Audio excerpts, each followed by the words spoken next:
Okay, yeah, so yeah, thanks again. So I want to begin today's lecture by spending 5 minutes on a quick review on Frobeniae, okay, because they will actually play an important role once we start digging into the details of Polyvagin's argument.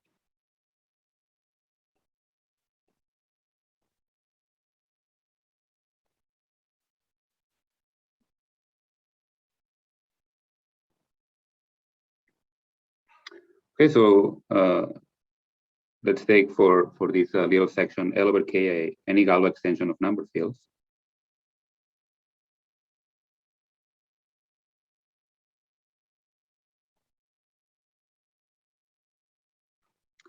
I'm going to pick a prime P in OK, prime ideal,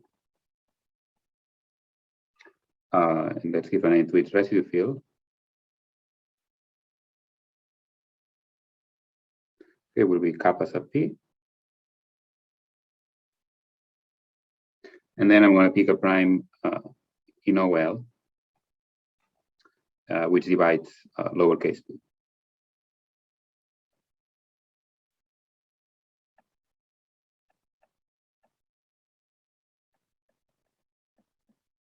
So this is kappa capital P. Okay, and I'm going to assume that this prime is unramified. So suppose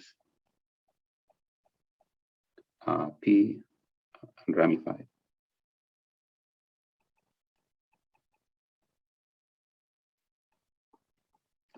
In L. Okay, so then one knows from, we all know from algebraic number theory. Okay, I'm just reminding everyone here to basically set up the notation I'm going to be using throughout. Okay, so we can look at the decomposition group of this prime, okay, or equivalently the Galois group of the completions. Okay, so this is sitting as the decomposition group inside the Galois group of L over K, and then this there will be a natural map from this to the Galois group of the residue fields. So kappa P, kappa lowercase p. Again, of course, on the residue fields, we understand the Galois groups very well. This will have a canonical generator prop Q, okay, which sends alpha to the Qth power. Okay, for any alpha in the residue field of capital P, where Q is the residue field of kappa lowercase p.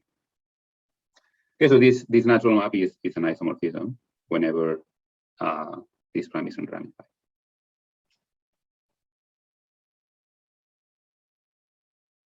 Okay, and we use that to define this Frobenius element.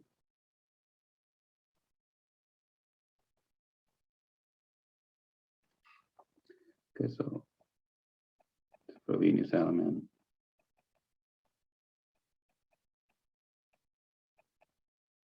And the notation I'm going to use is the following. So L over K. This is an element in the Galois group of L over K. And is the unique one that maps to Frog Q under this reduction map. Okay, so is the unique.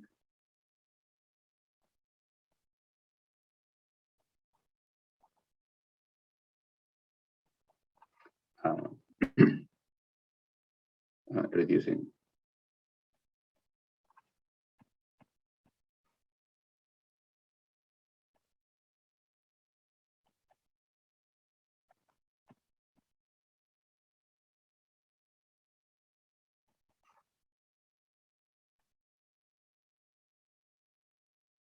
To Frog Q.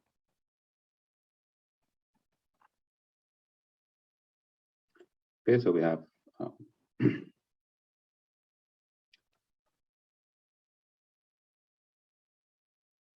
so that's our definition of the Frobenius element, or the standard definition. That's the way I'm going to denote it. Okay, so one thing, the first thing to note here is that we make a choice of a prime capital P above lowercase p. So just two little reminders. One is that the prime P downstairs only determines this element up to conjugation by an element in the Galois group of L over K. Okay, so P determines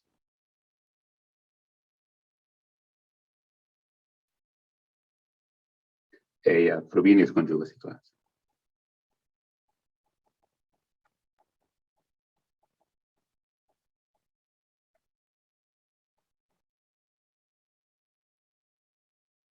Okay, and that I will denote by L over K lowercase p, and is just defined as all the Frobenii for the different primes dividing this one.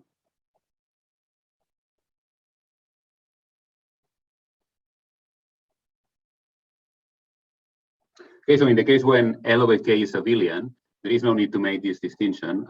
Both the prime lowercase and the capital one will naturally determine a single element, but for non-abelian extensions, the primes downstairs only determine a conjugacy class.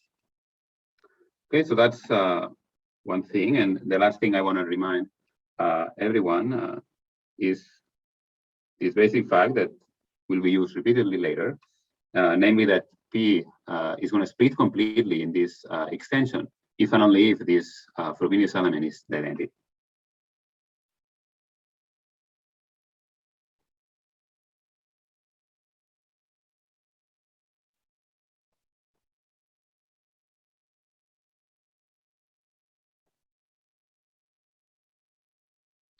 Okay, so that's all I want to say on this.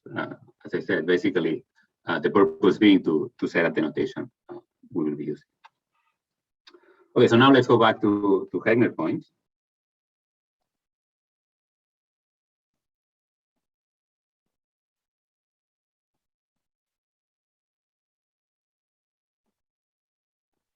Okay, so remember we were taking an elliptic curve over the rationals.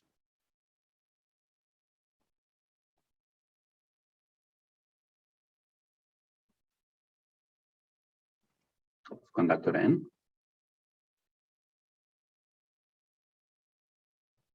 And then we chose an auxiliary imaginary quadratic field K satisfying so-called Heegner hypothesis.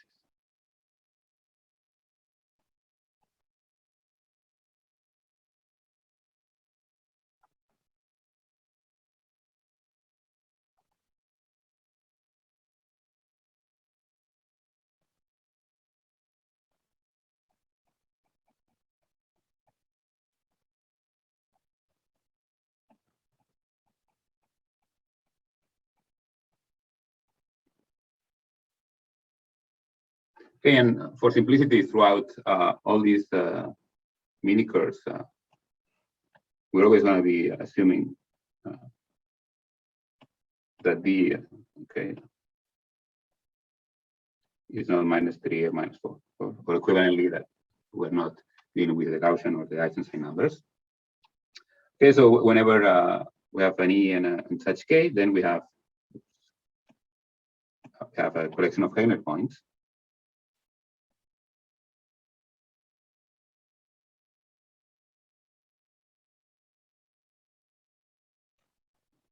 Yn. Okay, that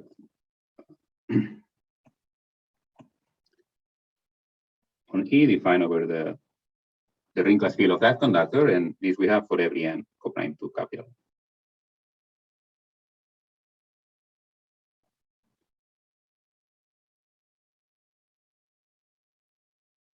I mean, it's the same. So here D, I'm taking the discriminant. I can take -4, or I could take -1. It gives us the same. Okay, so prime to n.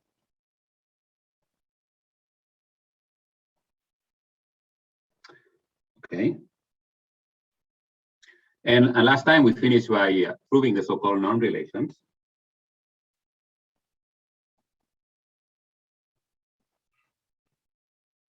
Let me restate them here.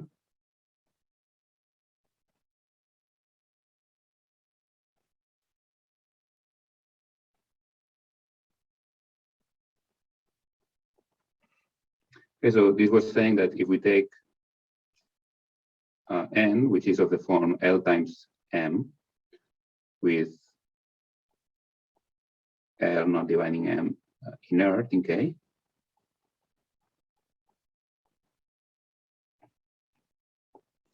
Then the norm from Hn down to Hm of Yn is Al times Yn. Yes, indeed. So yeah, the Heegner hypothesis is the same that we used yesterday. It means that every prime dividing n splits in K. That's what I will always mean by Heegner hypothesis K. Okay, so last time we proved this. Let me box it again, as I did yesterday. Okay, now let's begin with the proper, or the next result, which is the so-called congruent relation. Now, it's another relation between these points for varying conductors. Okay, so now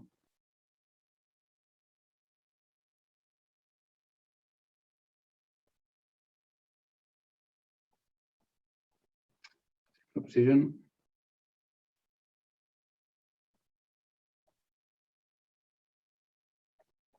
Okay, the congruent relations.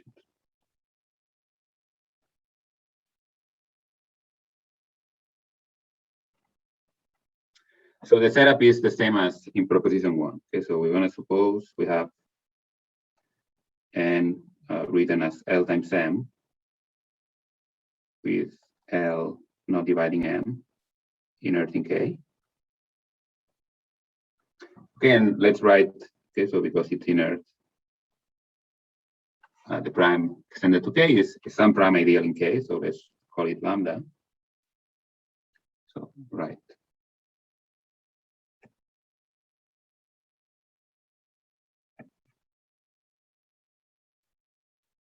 Something like that. So then we have the following. First, the prime lambda will split completely in H sub n. So lambda splits completely.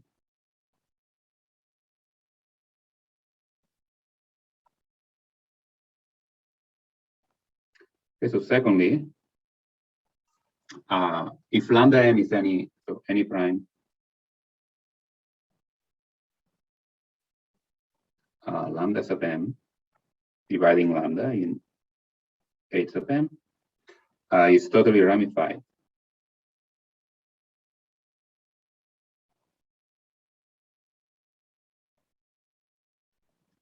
In H sub n. And thirdly, and really the most important content of this result is the following congruent relation. Okay, so y sub n is going to be congruent to the Frobenius element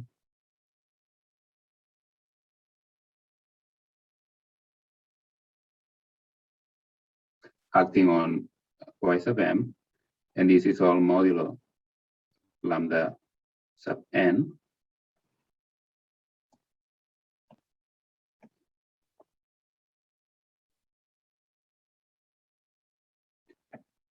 where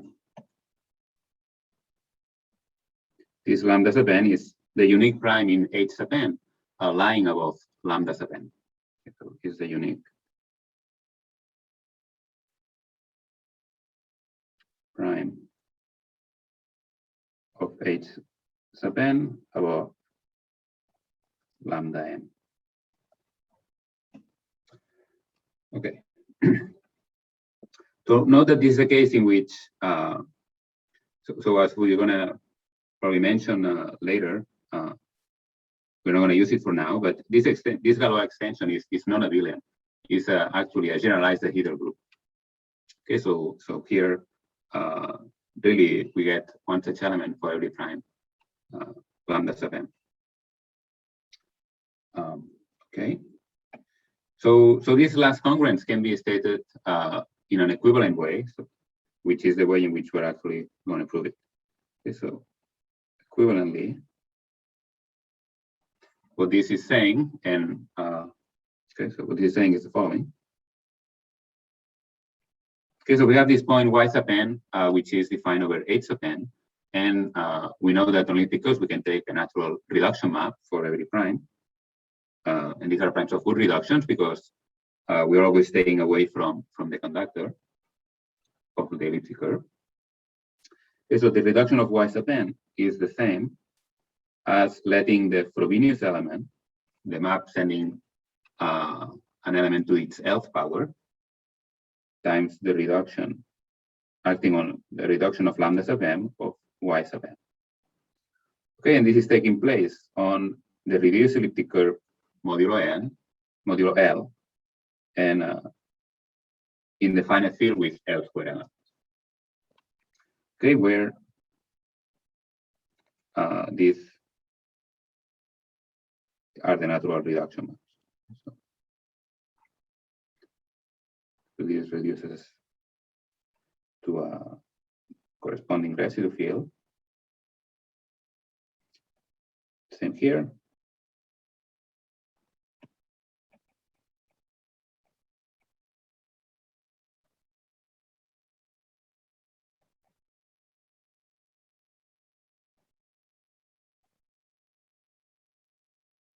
Okay, so how can we compare these two elements in this equality? As I'm gonna, well, it follows from the previous statements in the proposition, and I will illustrate it in a little picture in a second. Okay, but these are naturally the same, and they are all identified with this reduction model and looking at its points over here. Okay, so these are the reduction.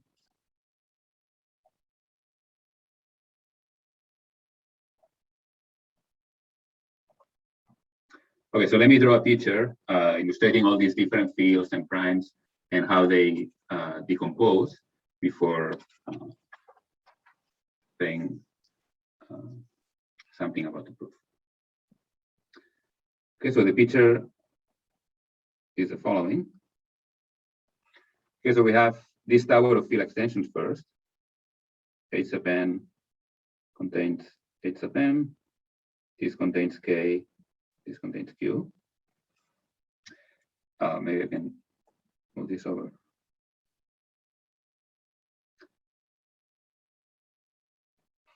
Okay, now we have the primes.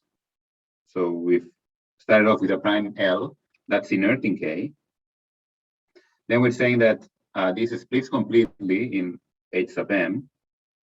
Okay, so this will decompose in as many factors as the degree of this extension over K.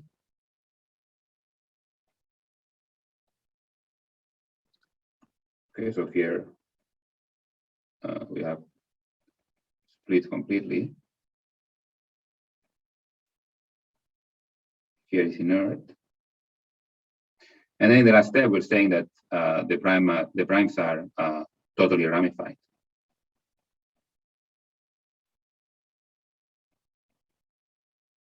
Okay, so that means that each of them lies above a single prime. So there is a single prime above each of them.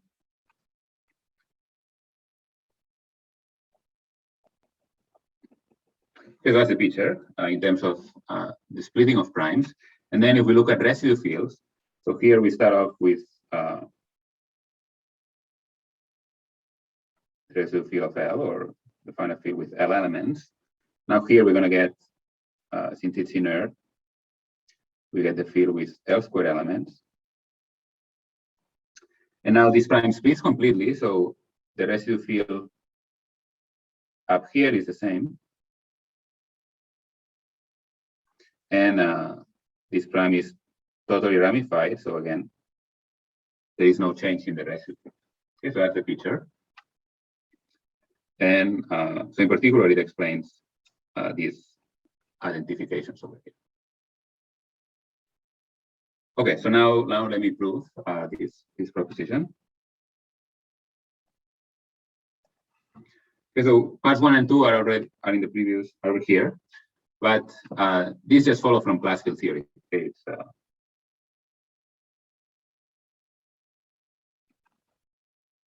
this is all I'm going to say for that part.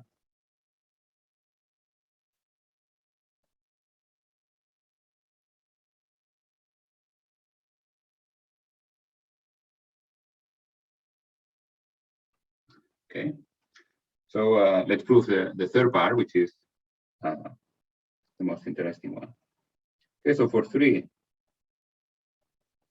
what we're going to do is we're going to compute the following quantity in 2 different ways. Okay, so we'll compute this A sub L times the reduction modulo lambda sub m of y sub m in 2 different ways.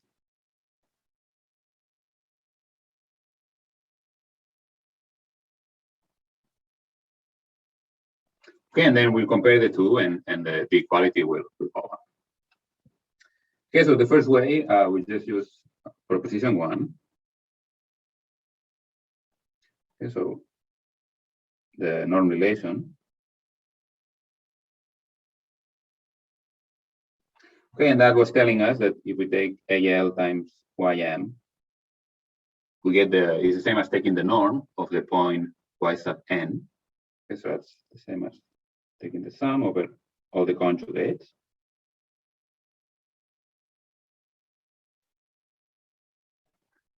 Of Y sub n. All right, so now we take this equality and we reduce modulo the corresponding primes. So that will give us A sub L times the reduction of this guy is going to be the sum, same sigmas.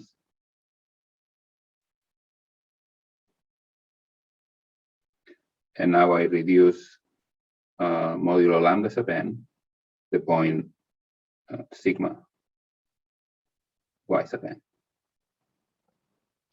Okay, but these reduction maps commute with the Galois action. Okay, so this guy here is the same as letting sigma act on the reduction. Okay, but once I look at the reduction, we're looking at this residue field, which is the same as the residue field of H sub m. So sigma is going to act trivially. Okay, so this is the same as the reduction of Y sub n. Okay, so all the terms in this sum on the right are the same, and therefore we get as many as the degree of this extension, which, as it appeared yesterday, is L plus 1, because L is in it. Okay, so what we find is that this is L plus 1 times the reduction lambda sub n of Y sub n. Okay, so that's what we get on the one hand. Now let's do a second computation. So now we use the fact that the conductor of the Heegner points we're working with, they are always away from the conductor of the elliptical. Okay, so they're always away from n. Okay, so in particular the primes of good reduction. So we can apply the Eisler-Shimura congruent relation. Okay, so by the Eisler-Shimura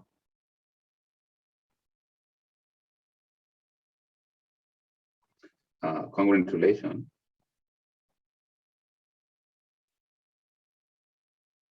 we have the following equality of correspondences on the special fiber of X naught of n.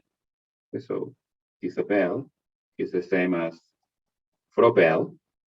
Okay, so the map taking coordinates to their Lth power, which now we view as the correspondence, and sum with its transpose. Okay, and this is an equality as correspondences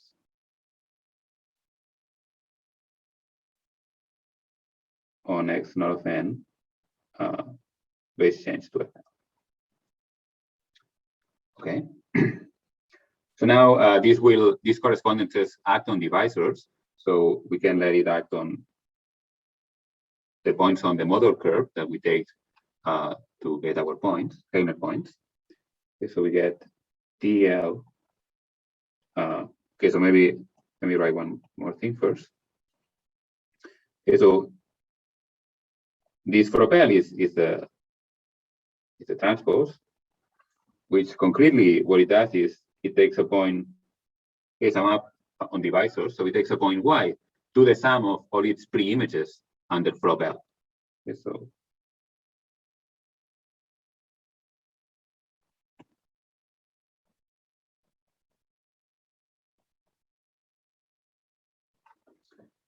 Okay. So now let's apply. Let's look at the action of these correspondences on the Viceros. So it will give us that TL acting on ZM is propel acting on, well, the same thing, ZM, propel transpose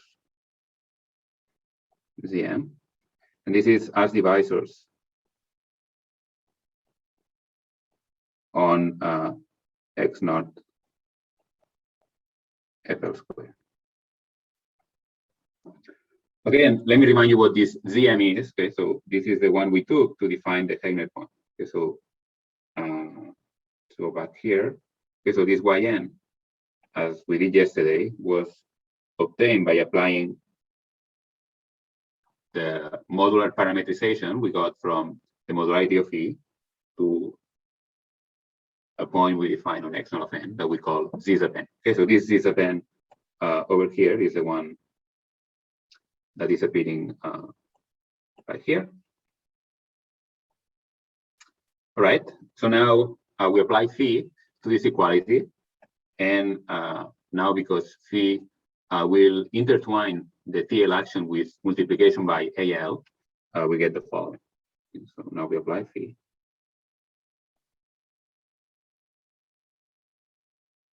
And that will give us AL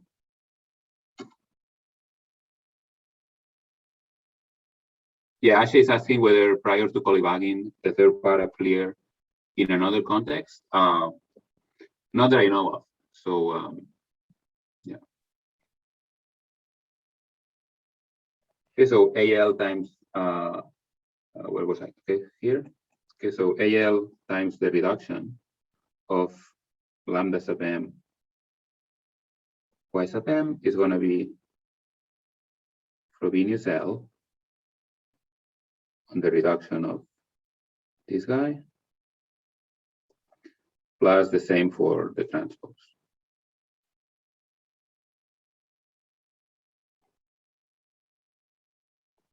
And this is now as divisors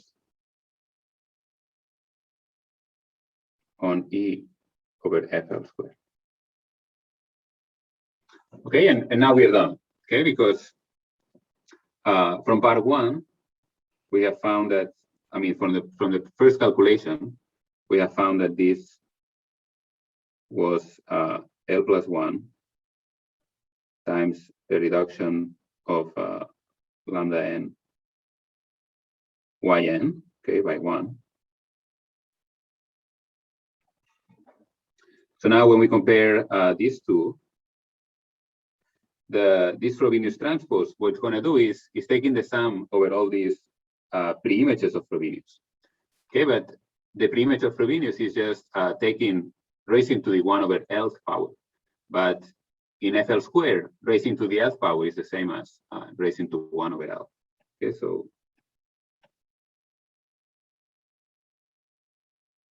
you think that alpha L is the same as alpha 1 over L for all alpha in FL squared.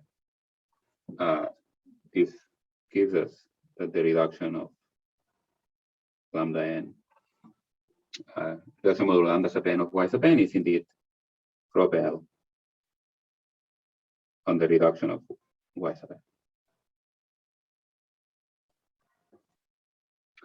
Okay, so that's the proof.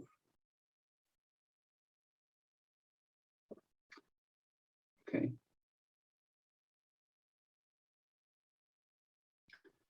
Any questions?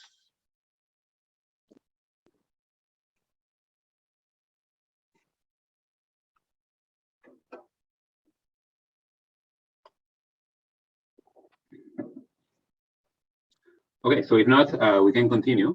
Okay, so now we have these two propositions, one about the non-relations and two about the congruent relations. So actually these two combined are essentially telling us that once we take these Heegner classes and we apply, for these Heegner points rather, and we apply Kummer images to them, the resulting collection of cohomology classes form an Euler system. Okay, so let me just note that over here. Okay, Ashay is asking whether the congruent relation generalizes well. Yeah, so I think there is certainly, so if, for example, in higher dimensional context, there is a lot of work in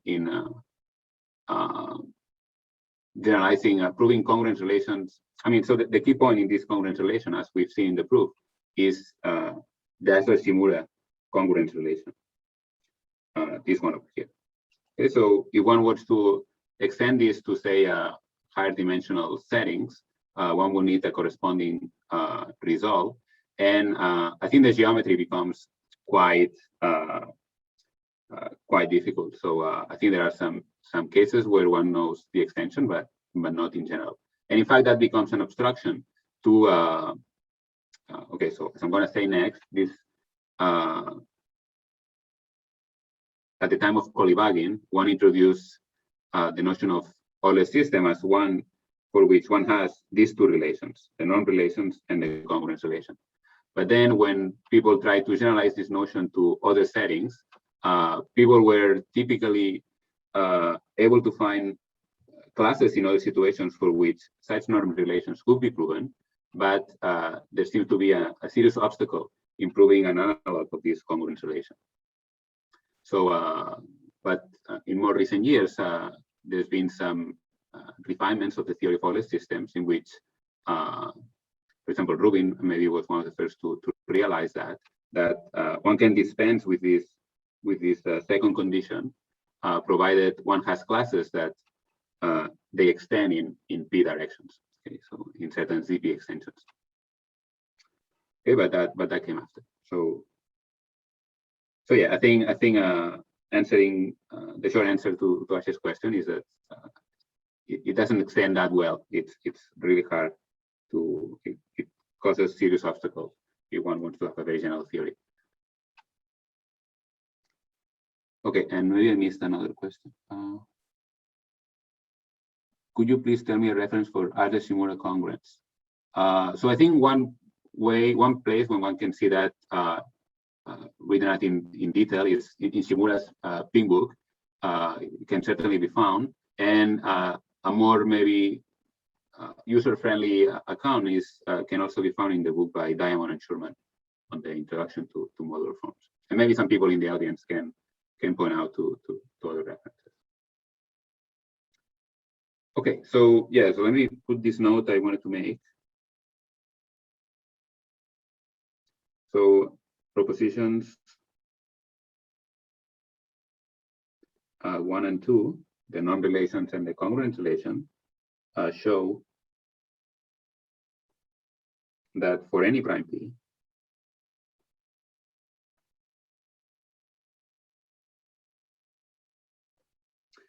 if we take the Kummer images of these Heegner points,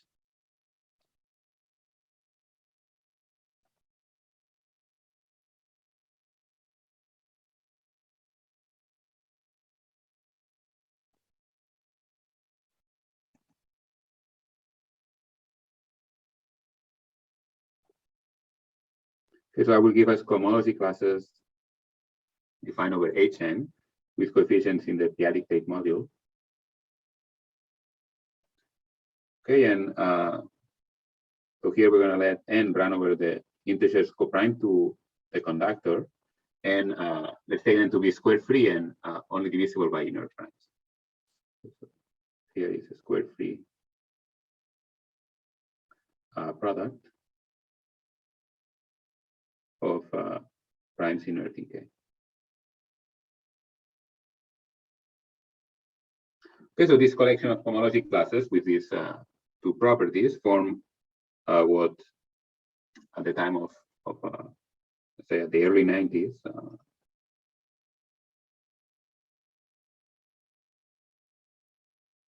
an anticyclotomic was called anticyclotomic Euler system for TP.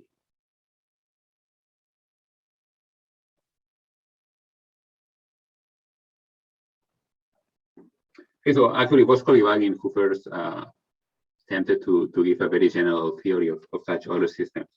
But it was a few years later when independently Peran, Ryu, Kato, and Rubin develop a very general theory for systems that applied not only in this anti-pseudomic setting, but actually especially in the psychotomic setting, as we're seeing in Chankhov's lectures on Kato class.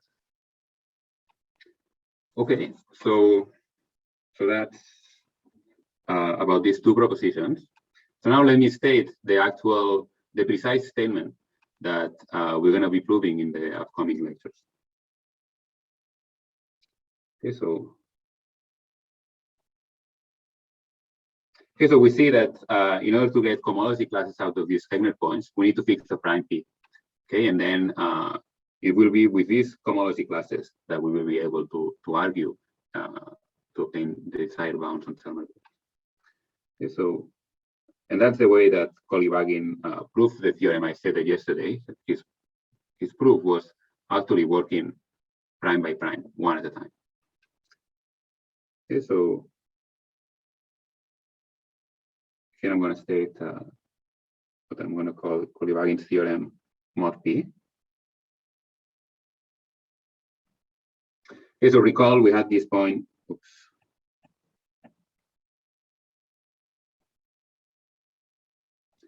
We had this point y sub k, which was defined to be the trace or the norm from h sub 1 down to k of the Heegner point of conductor 1. Okay, that gave us a point defined over k.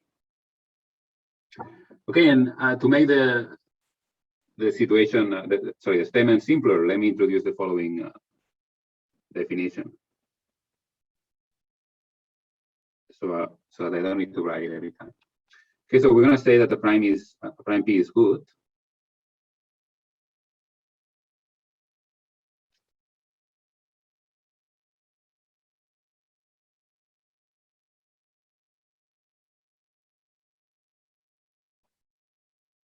If the following hold, okay, the following three hold.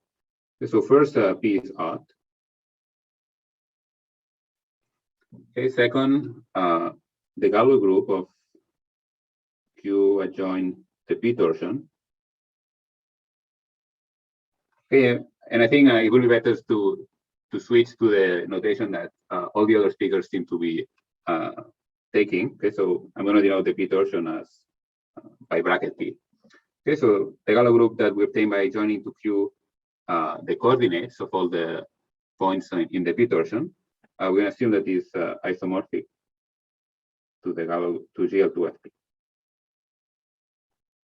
Okay, and lastly, for a prime to be good, we also require that y sub k is P indivisible.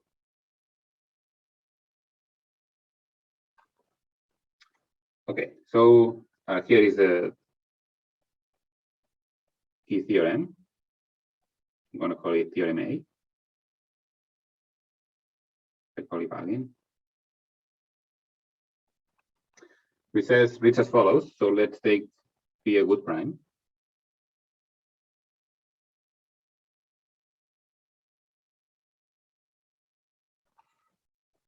Then we get the following conclusions. One is,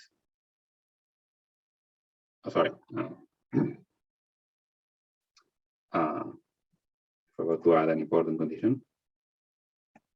So suppose y sub k is non-torsion. Okay, and let P be a good prime.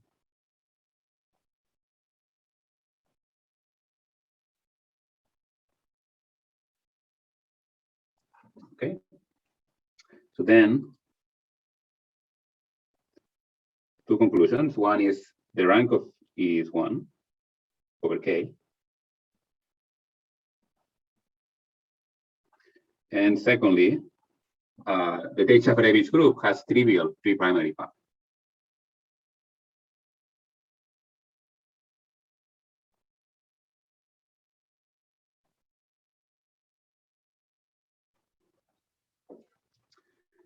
Okay.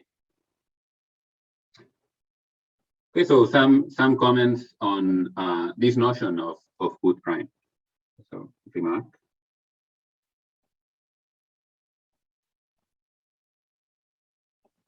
Okay, so the first remark, or maybe the only remark, yes, the only remark I'm going to make here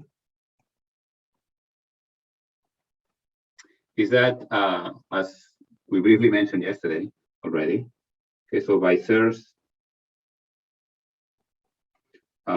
open image theorem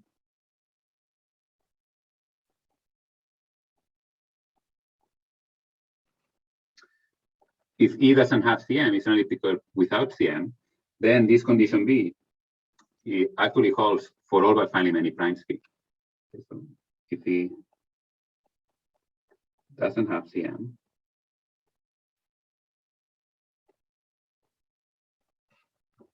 then this Galois group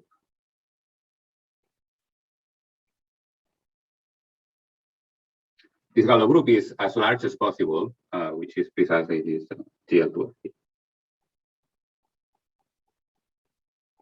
Okay, and this is going to be true for all but finally many.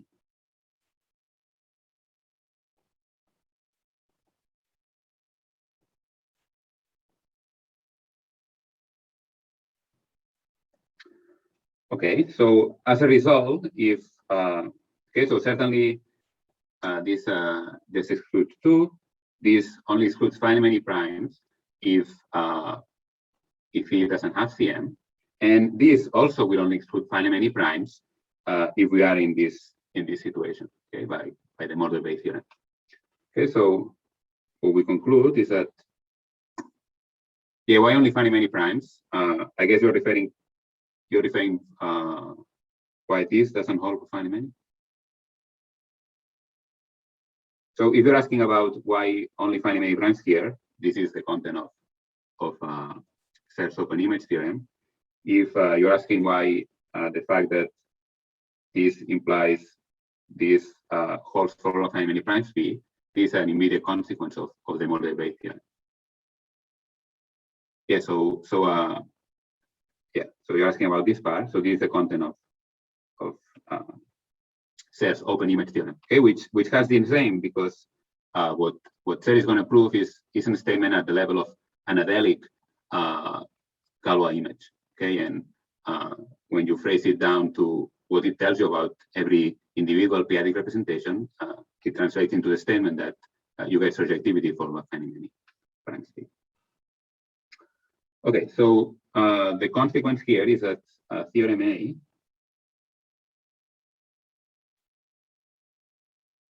okay, so theorem A is going to handle all the primes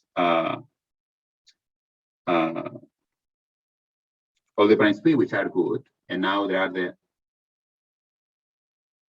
finally many. I think we can take this as the statement of Serre's theorem. Okay, so this is the way it's usually used, and it's essentially it could be phrased in an equivalent way, but this is the way it's most typically used.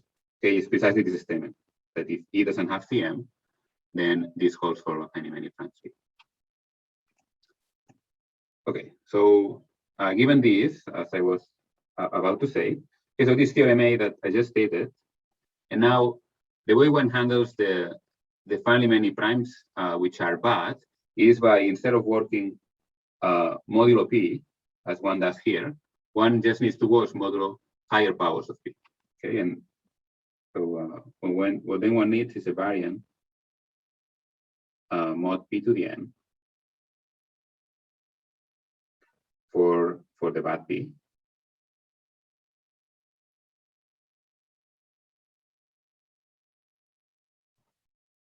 Okay, so this implies Kolyvagin's theorem that I stated yesterday, at least in the non-CM case.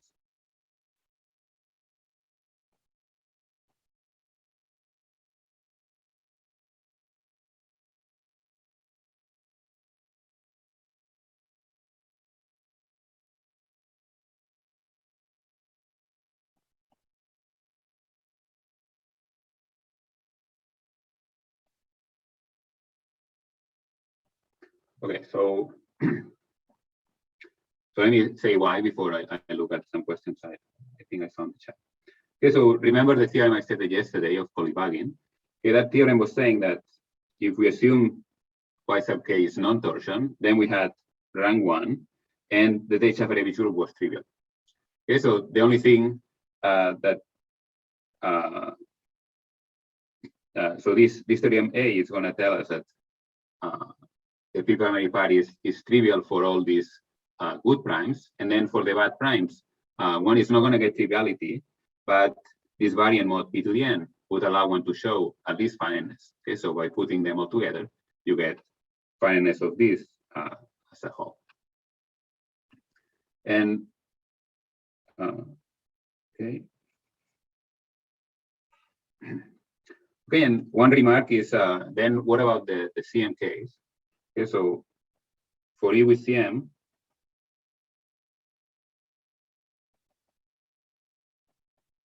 what one needs to do is, instead of working over ZP, which is essentially what we're doing here, one needs to work over the endomorphism ring of the elliptic curve tensor with ZP. Okay, so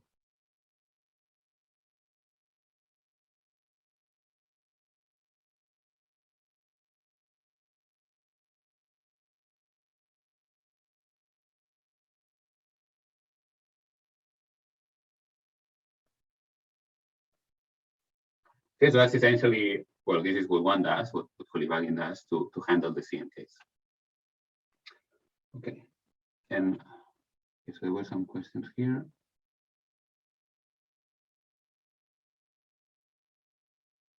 And capturing Tamagawa numbers. Yes, so yeah, in particular,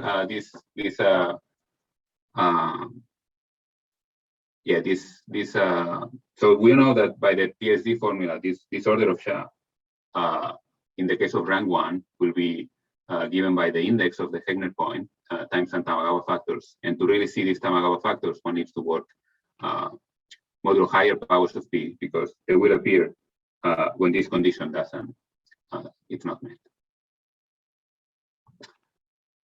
Okay, any other questions?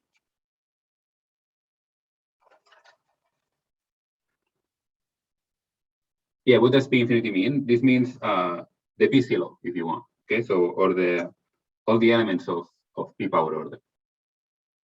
Okay, so all right. Okay, so our goal, yes, our goal for, as I said, for the upcoming lectures is to prove this theorem A. And in fact, we're going to prove an equivalent version of it. Okay, so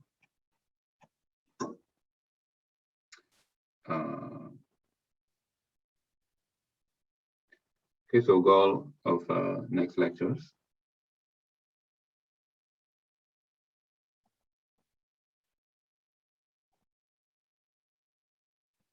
Well, we can still have space here.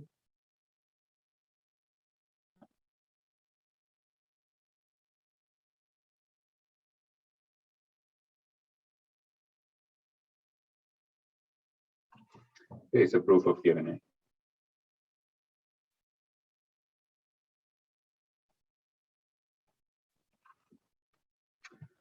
Okay, so let's consider the following p-descent exact sequence.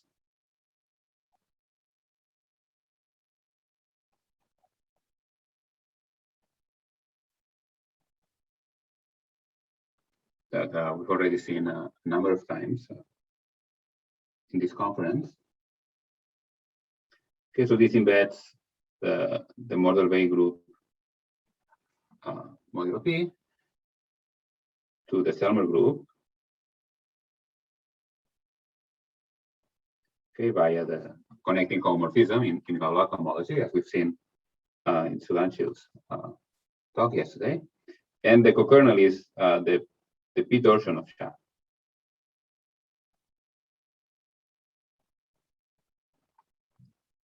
Okay, so in fact, rather than this theorem A directly, what we're going to prove is a statement in terms of this P-Selmer group. Okay, so in fact, what we'll prove is the following.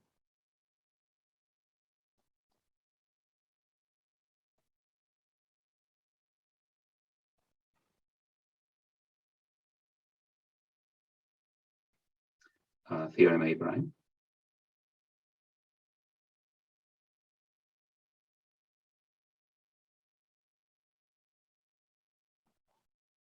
Okay, this is polyvagal.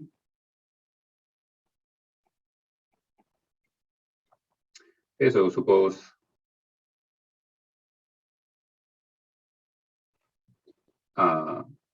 YK is non-torsion.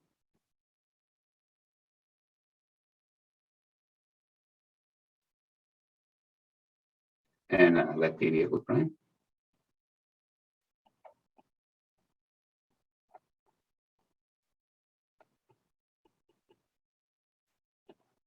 Then the Selmer group is one-dimensional and is spanned by the Kummer image of Y sub K.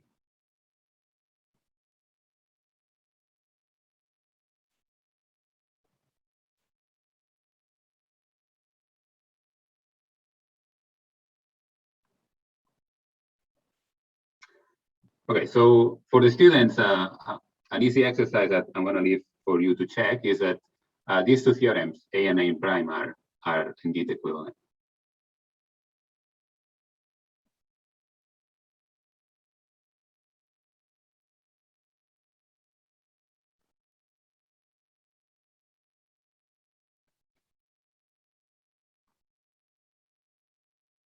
Okay, so the only non-trivial fact one needs to use here is that because P is a good prime, there's not going to be any rational, any P torsion on E defined over K.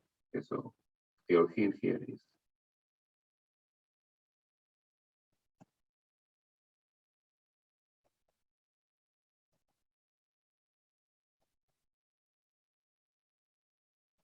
okay. But using that, it's really easy to check the equivalence. Okay, so really what we're going to prove is this theorem A prime. Okay, so now let me make the following note. Okay, so we're assuming that P is a good prime. So in particular, that means that this point is not divisible by P. Okay, so in other words, when we look at the image of YK here, that gives us a non-zero element. Okay, and this map delta is an injection. So just from the assumption, we know that this Selmer group is at least one dimensional. Okay, so since we have this condition, as long as P is a good prime.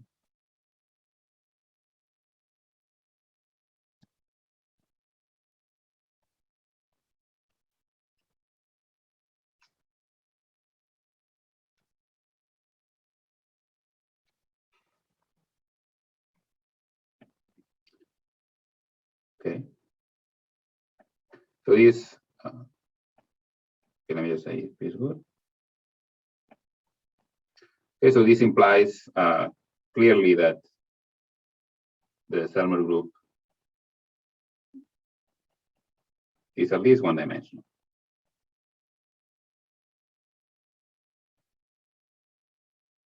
Okay, so what we need to show in order to prove theorem A prime is that there is nothing else in the Selmer group. Okay, so in other words, we need to get an upper bound on the size of Selmer. Okay, so to prove theorem A prime, what we need to do is we need to bound the size of the P Selmer.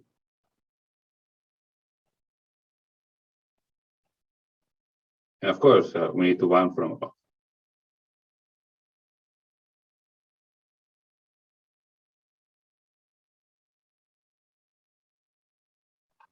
Okay. So that's how the proof of theorem A prime is going to proceed. Okay, it's, what we're going to do is use this collection of Heegner points and their Kummer images and some other cohomology classes we will derive from them to achieve this upper bound on the size of the P-Selmer group. Okay. Any questions before I move on to the next topic?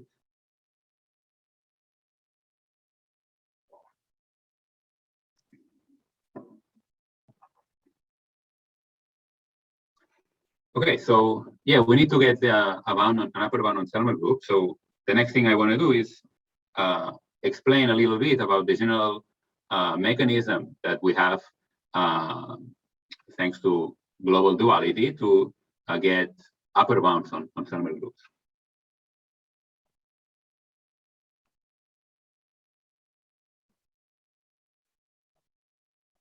Or bounding thermal groups.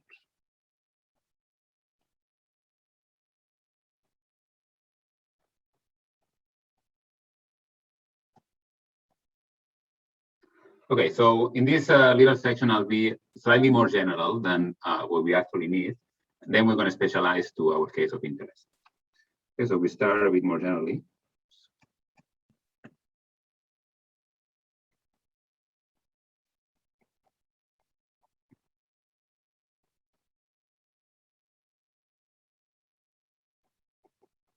Okay, so for this little section, we can allow K to be just a number field.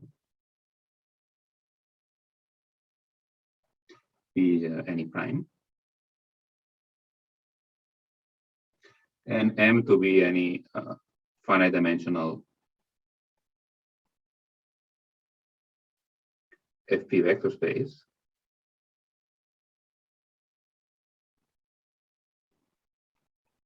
With, okay, so continuous linear action.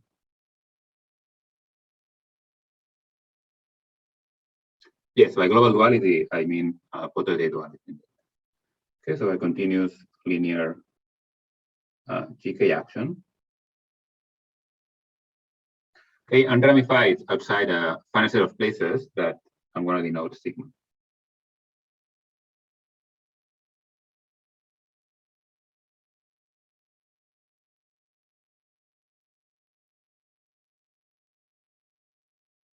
Okay, and I want to assume that this set always contains the primes above P and the Archimedean places. Okay, so this always is going to contain the V that divides P or infinity. Okay, so then in this setting, we can define the notion of a so-called thermal structure, which was a notion that I believe was first introduced by Mason and Rubin in their work on Colli-Vagin systems. Okay, so a thermal structure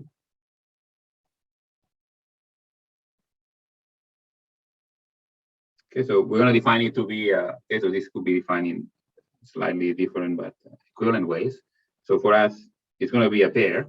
Okay, this plays this set of finite set sigma and this capital F. Okay, so a thermal structure on M is going to be a collection of subspaces of local cohomology.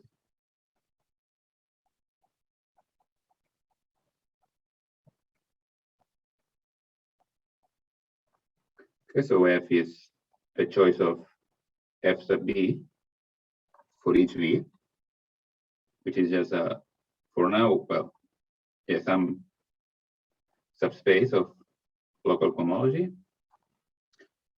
be any prime of K.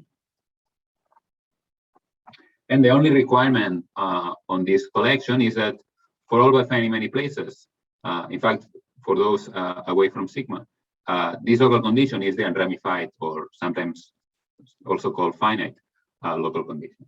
Okay, so such that this FB is the unramified classes for all but many.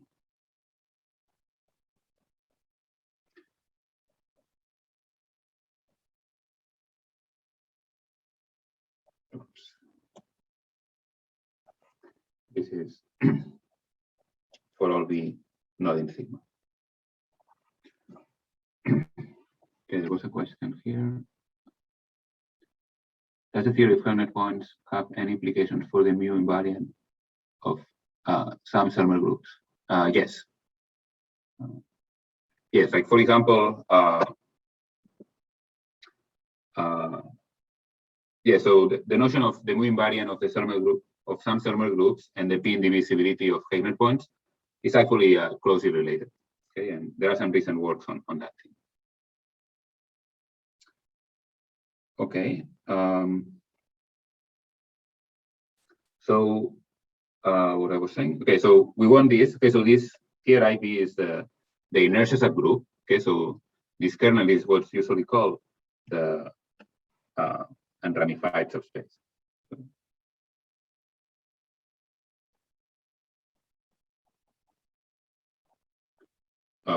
Or finite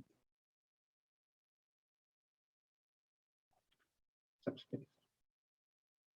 Okay, so we have this.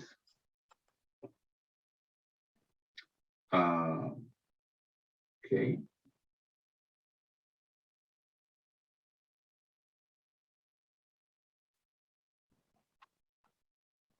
So then once I have this condition, sorry, I think here I really need to get to say for all of many.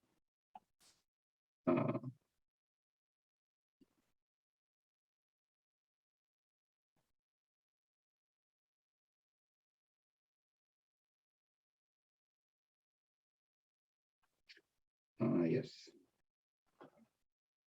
Okay, so we want this to be then ramified classes for many. And whenever we have such a Selmer structure, we can define the associated Selmer group. Okay, so the associated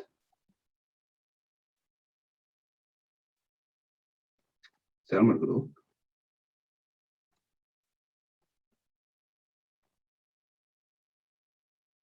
Okay, so this is to be the subspace of global cohomology, which is cut out by all these local conditions. Okay, so H1F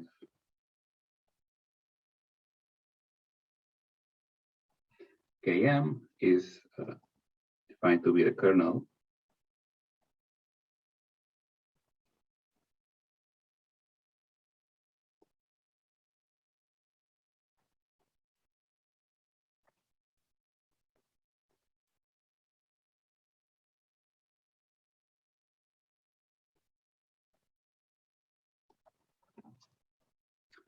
Okay, so what we're saying is that, yes, so clearly what we are asking is for all the classes, when we restrict them to each of these places, they land in our prescribed subgroup, okay, which is certainly reminiscent of what one does in defining the usual Selmer group. Okay, so this is clearly generalizing that.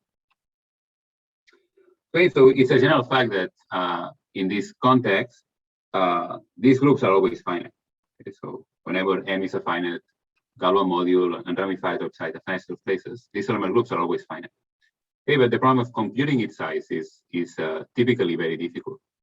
Okay, so what one does to address that problem is to consider variants of these Selmer groups where we tweak the local conditions at various places, and then use global duality to get maybe not a recipe for computing directly this Selmer group, but maybe to relate two such Selmer groups, and maybe one can use this relation to eventually compute the size of the Selmer group of interest.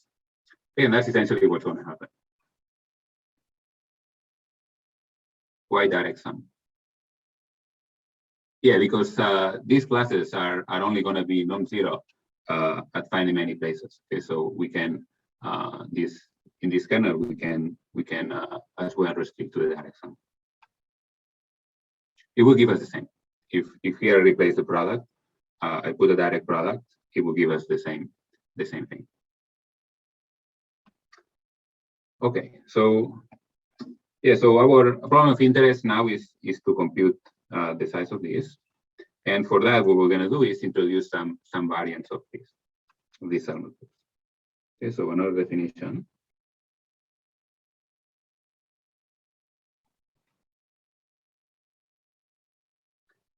Okay, so let's pick. Yeah, I think here I don't need to. Let me just say here. F. Okay, so let's take F, a Selmer structure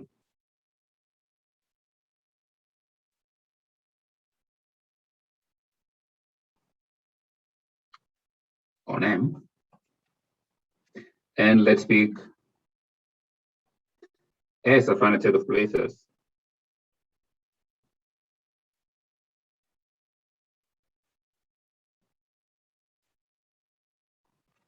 Of finite primes. Well, it will be necessarily finite primes of K, which are disjoint from our given set sigma. Okay, so with S intersection sigma being true. Okay, so in particular, because we put all the primes where M ramifies in our set sigma, this set S consists all of primes where our module is unramified. Okay? So for any such S, we're going to make the following two definitions. Okay, so we define the S relaxed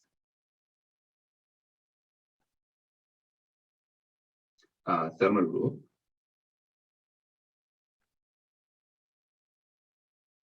as follows. So this is going to be, I'm going to denote it by F with the upper S here. And what we're going to do is we're going to copy the previous definition, but we're only going to require the conditions before at the places away from S.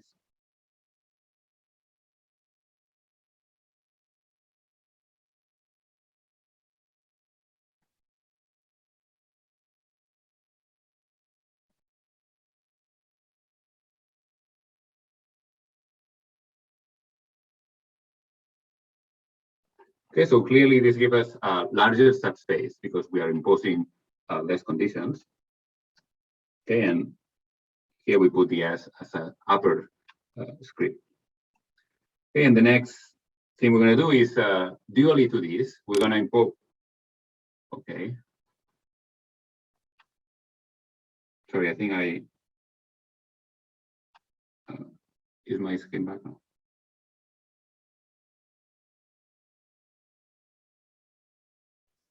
Yeah, screen is not visible. Yeah, I'm checking. I think I accidentally closed the. Yeah, now it is back. Yes, thank you. Okay, so now dually, we're going to define the notion of the S relaxed thermal group. Sorry, the S strict or restricted.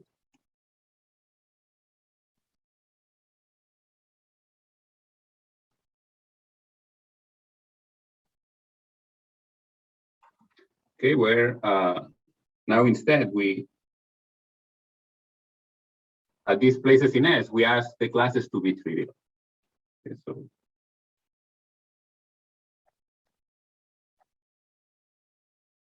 there's going to be all the classes in the original thermal group.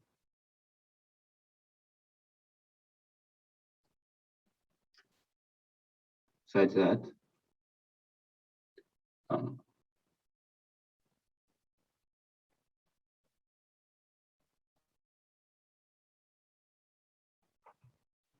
okay, so this is my notation for the image of C in H1 KVM. Okay, so I'm going to write a diagram involving all these thermal groups and the inclusions between them. There was a question. In the case of associated thermal group, the direct sum is over all V. Yes, the direct sum is over all the primes in K. Okay. So then directly from the definitions, we get the following tautological exact sequence. Okay, so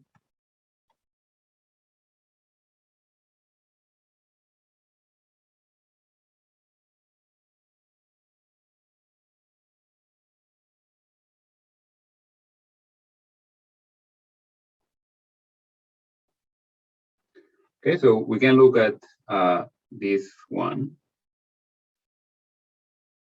I should not write this too large, otherwise it's not going to fit. Okay, so here we have the one where we don't impose conditions at this set S. Okay, so then we have this natural map that goes to the direct sum of H1 KVM over Fe. Now, classes here satisfy the right local conditions at all the places away from S. Okay, so things that are in the kernel are those that they also satisfy the right condition at places in S. Okay, but that was precisely how we defined the original thermal group. Okay, so the kernel of this map is going to be the usual, the first thermal group we introduced.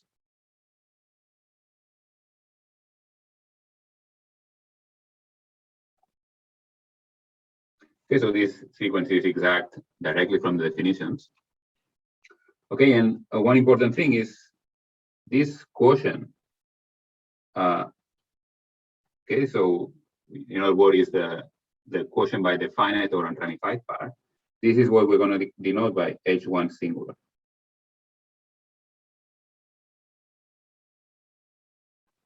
Okay, and then these arrows that I didn't write, but we all knew what they were. Okay, this is just, we look at the class restricted at V and then we pass to the quotient. So this map, I'm going to denote by partial sub S.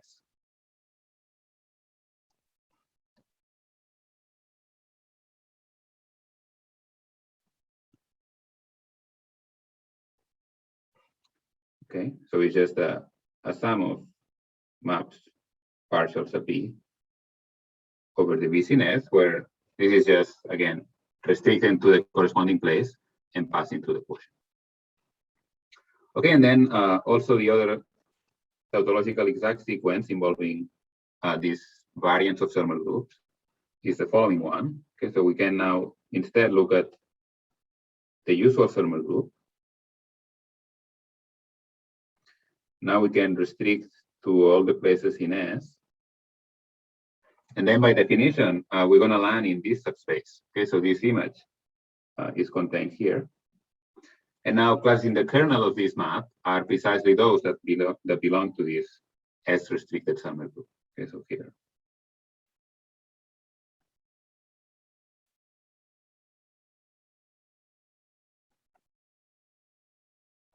We have this. Okay, so these two exact sequences are just immediate from the definitions. I think there was a question. Okay, so how different would be instead of asking here to be in IB to be in here instead of replaced by inertia? Okay, so then there is an exact sequence that will compare these two. And the kernel will be controlled by how Frobenius acts on the inertia invariance of M. Okay, so depending on how the action is, you get the same or there is some difference. But actually, such difference is important in many studies. Okay, so now this is about the generalities. Now let's apply it to our case of interest. Okay, so now we apply.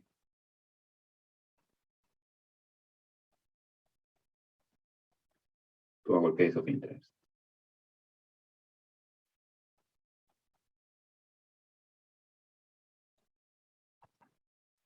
Yes, this sequence may not be right exact. Okay, so we're not claiming that these arrows on the right are surjective at all. And typically they will not be. Okay, so now we take, okay, so we go back to our case of interest. Here we use an elliptic curve of conductor N.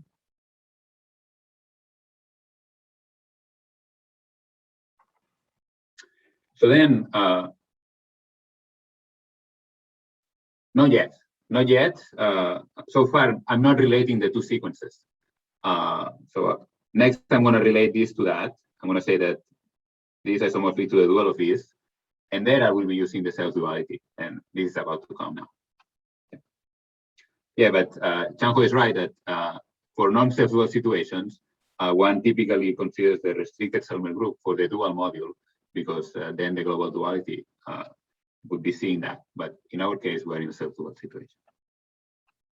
Okay, so we is an elliptic curve of conductor N, and then we know I think probably this will be explained tomorrow in Sudhanshu's lectures.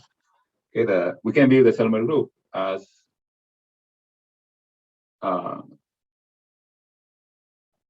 one of these Selmer groups we just introduced, where we take as module M the p torsion. Okay, and what do we need to take as the Selmer structure is just the one determined by the image of the local Kummer. Okay, so where F is just the collection of the images of the local Kummer maps.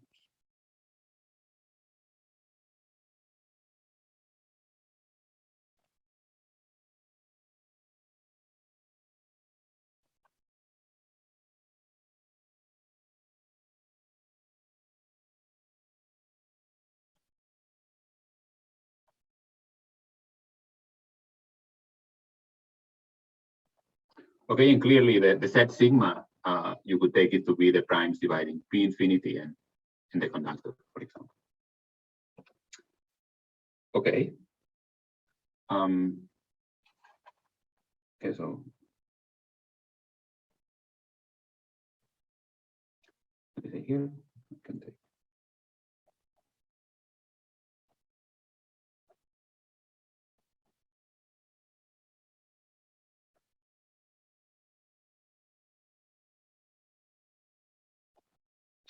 Okay, but in this case, actually, things are particularly nice because, as we were just saying, this module M, thanks to the existence of the vaporing, is in natural duality with its Cartier dual.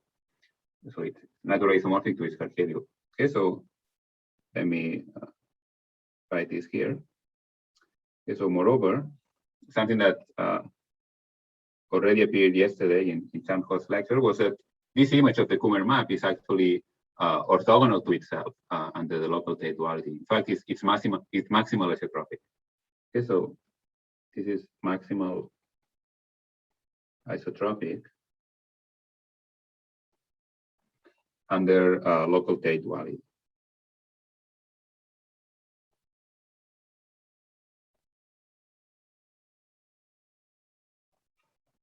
Okay, so which I'll denote by bracket B, and that goes to local pairing. It's a pairing in local cohomology.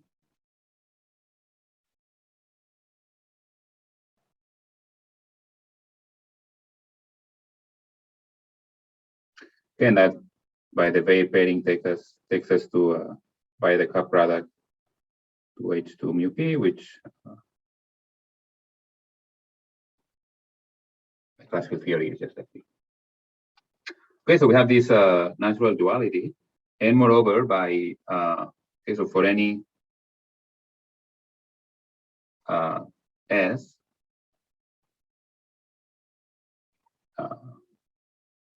with as empty as before,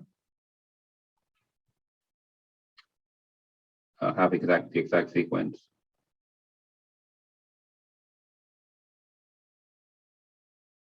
And this is what's going to be coming as an input from global duality.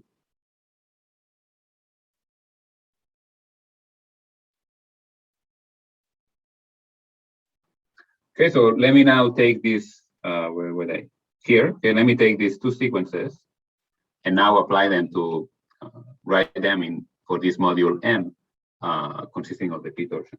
Okay, so we have, okay, so the first module is the usual Selmer group. Okay, so we have 0 Selmer group E over K. The next term corresponding to this one will be whatever it is.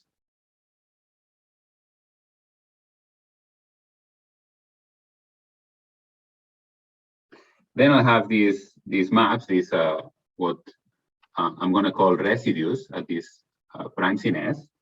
Okay, so that's going to take us to the direct sum over the V's in S of H1 singular KV EP. Okay, now let me draw the other sequence we had. Okay, so now this is going to start off here, going to whatever the strict Selmer group is.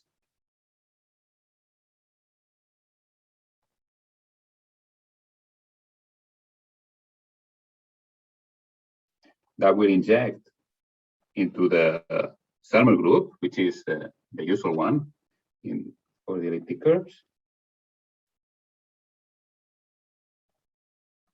Okay, and then I have this restriction map that takes us to the image, which to this FV, which are now the images. Sorry, thank you. That was a typo.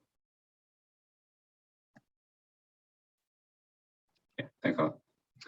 Okay, so then we have the restriction map going to the direct sum of these images. Okay, but now what I can do is I'm going to dualize the second sequence. Okay, I'm going to take Pontryagin duals. And then, of course, I need to reverse the direction of the arrows.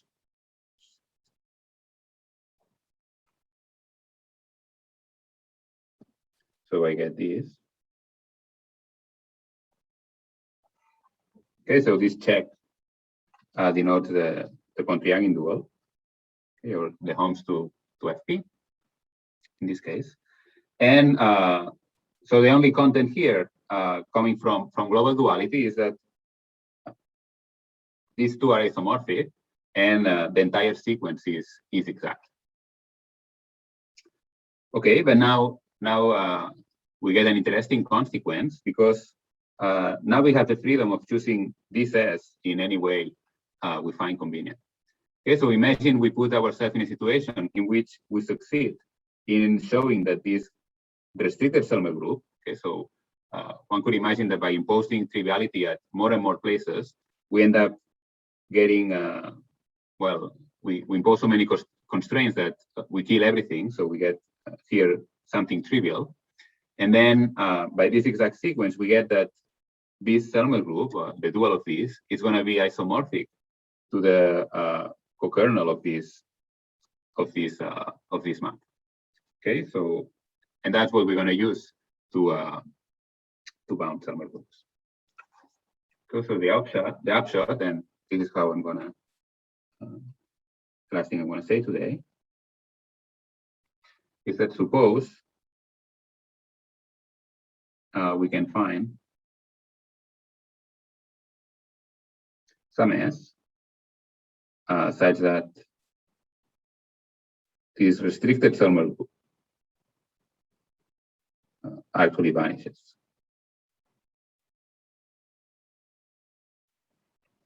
Then this exact sequence is telling us that is giving us a way of computing the size of the Selmer group. Okay, the size of the P Selmer group is going to be the same as this co-kernel.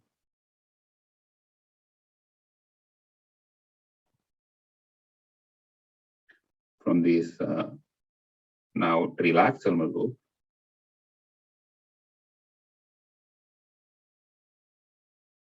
going to this sum of singular parts.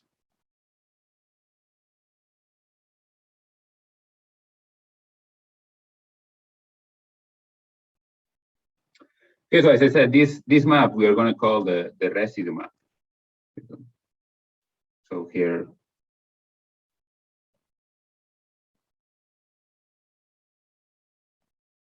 okay, so these are the residue map.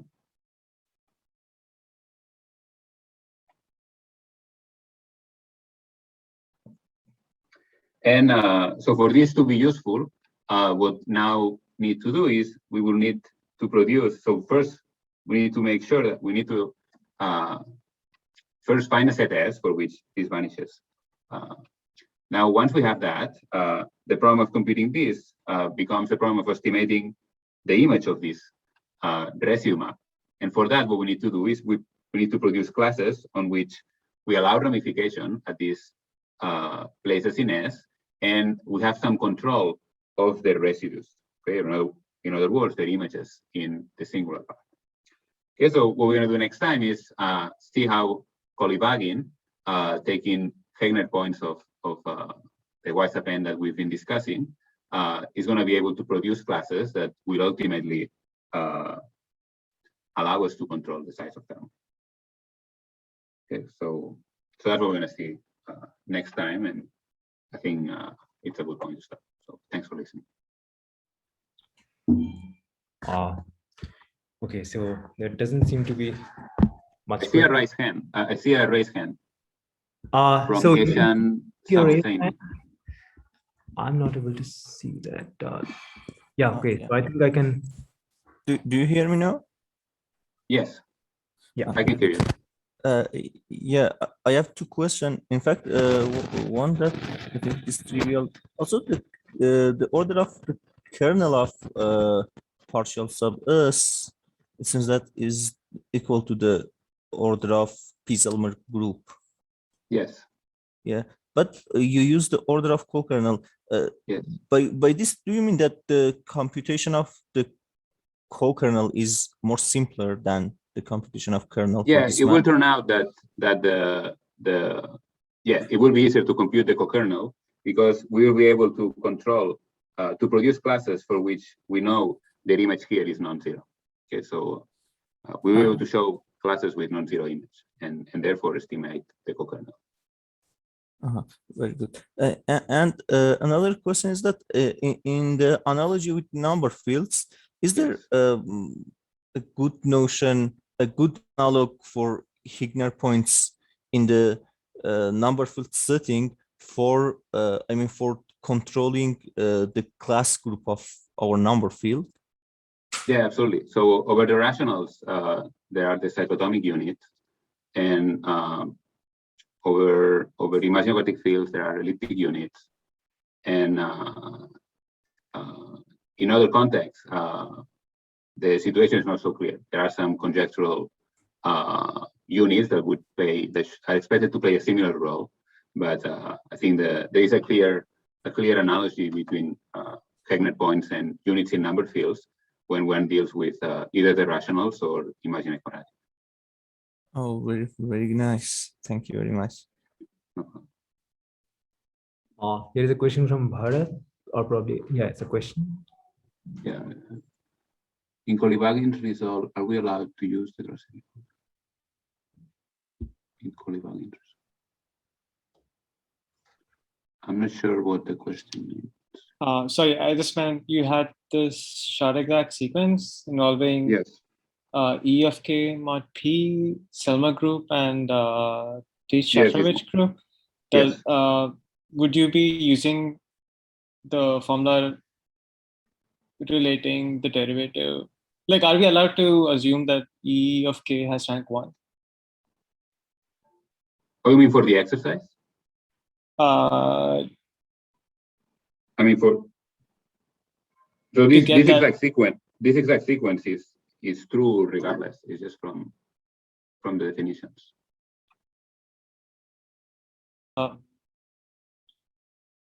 the conclusion that one of them has FP dimension 1 and the conclusion that the P torsion of Shah is 0.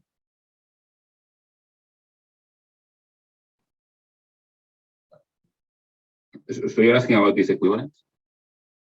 I was asking about, so the conclusion of theorem A prime is that the P Selmer is one-dimensional. Yes.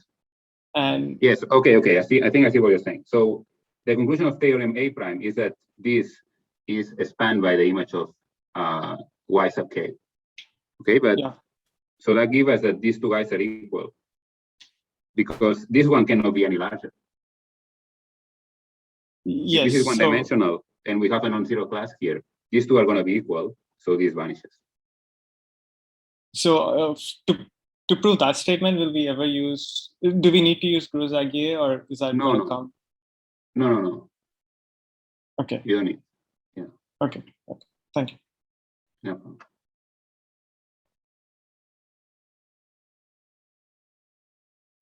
There also seemed to be one more question.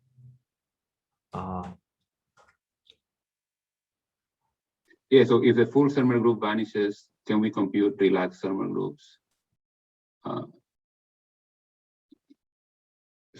don't know which thermal group is assumed to be vanishing here. But yeah, so the idea here is that so one has a thermal group on which one relaxes the condition at a number of places, and another one in which one dually restricts the condition at the same places. And the order of these two groups separately is difficult to compute, but one has a nice formula for the difference. So the idea is that whenever one can compute one of these two groups, then we can compute the other one as well. Okay, so that's essentially what's happening here. Okay, so here we can compute this one because we can ensure it to be trivial, and that will then allow us to compute the one of interest. Yeah, no problem. Oh.